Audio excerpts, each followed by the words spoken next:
Greetings, YouTube. As I've mentioned in the past, within any category, we are always going to have our favorite of something. Favorite book, a favorite game, favorite flashlight, a favorite knife, favorite television series, and a favorite album. This is the 1988 release Bonk from the band Big Pig. Now, Big Pig was a 7-member band out of Australia that played industrial music. And of the 7 members in the band, 5 of them played percussions. So it was a rather drum-centric form of music. There are no guitars, there are no basses in this band. It is all percussions, voice, and keyboard. Although there's some harmonic in there as well. A little background of why this album resonates so strongly with me. My grandfather, George Edmunds, was a drummer. He started drumming when he was a teenager, and like me, he began to lose his hair prematurely.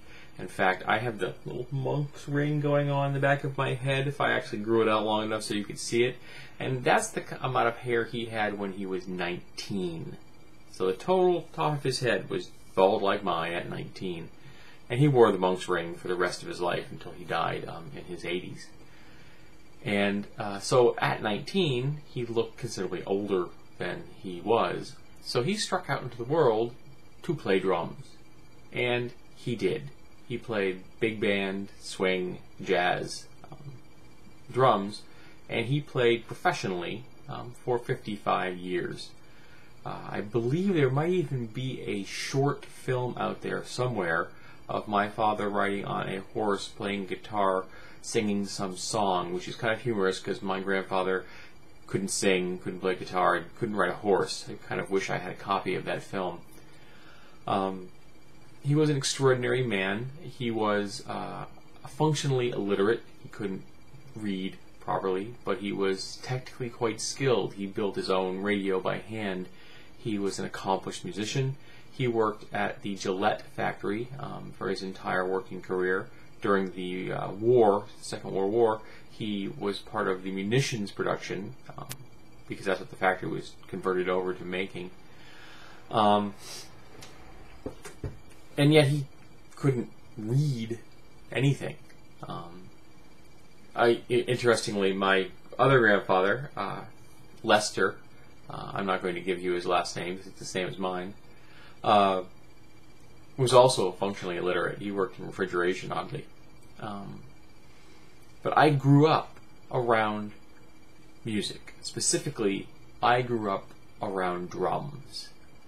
I thought it was completely normal that every single person's grandparent would have 3 drum sets, one of which was always stacked in the living room so that he could put it into his car, which was a huge boat of a station wagon, which let him take his drum kit wherever he needed to go for his gigs.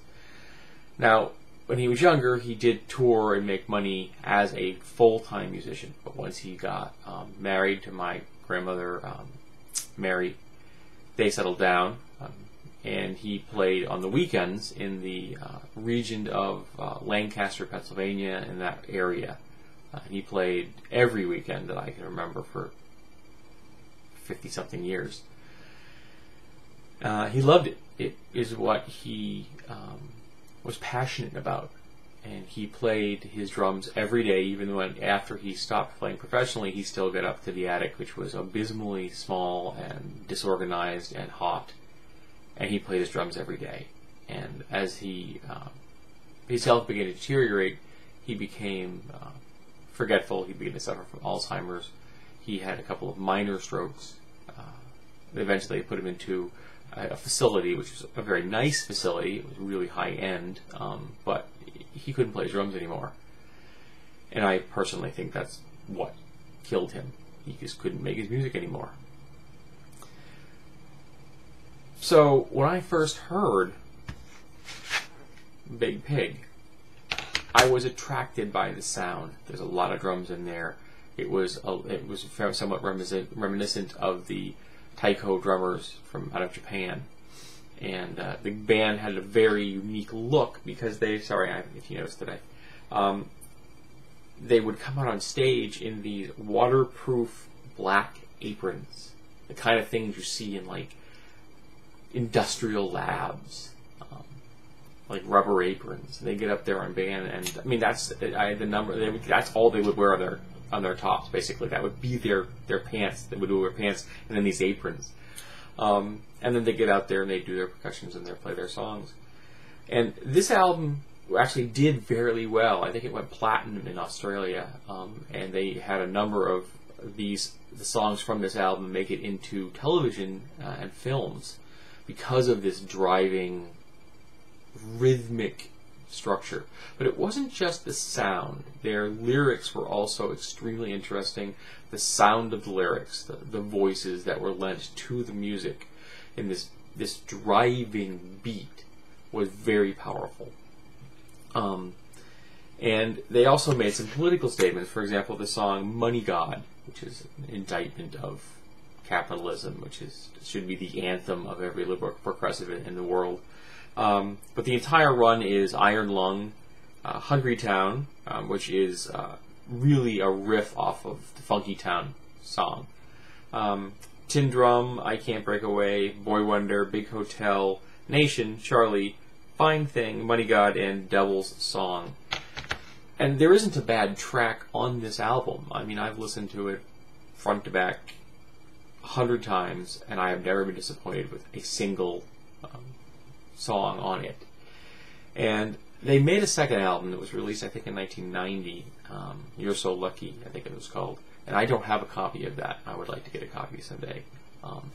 But it's fairly rare. It's not common in the U.S., so that may not be easy. But this album was very important to me when I was at a younger age, 88, dealing with,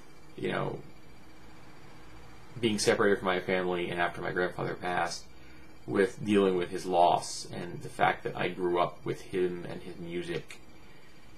And he was a powerful force in my development as a person.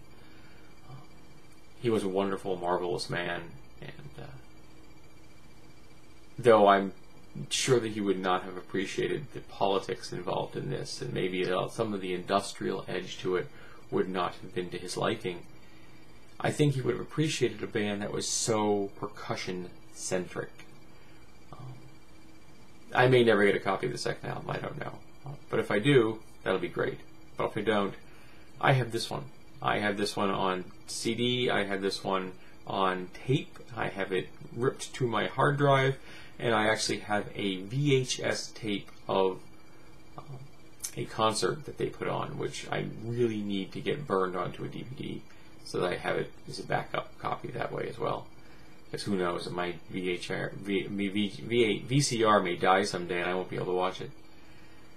But this is my favorite album. It isn't necessarily my favorite artist. That would be Steve Earle. I may talk about him someday. I think I reviewed his biography, autobiography. But we've all got to have our favorite album. And this one right here is mine.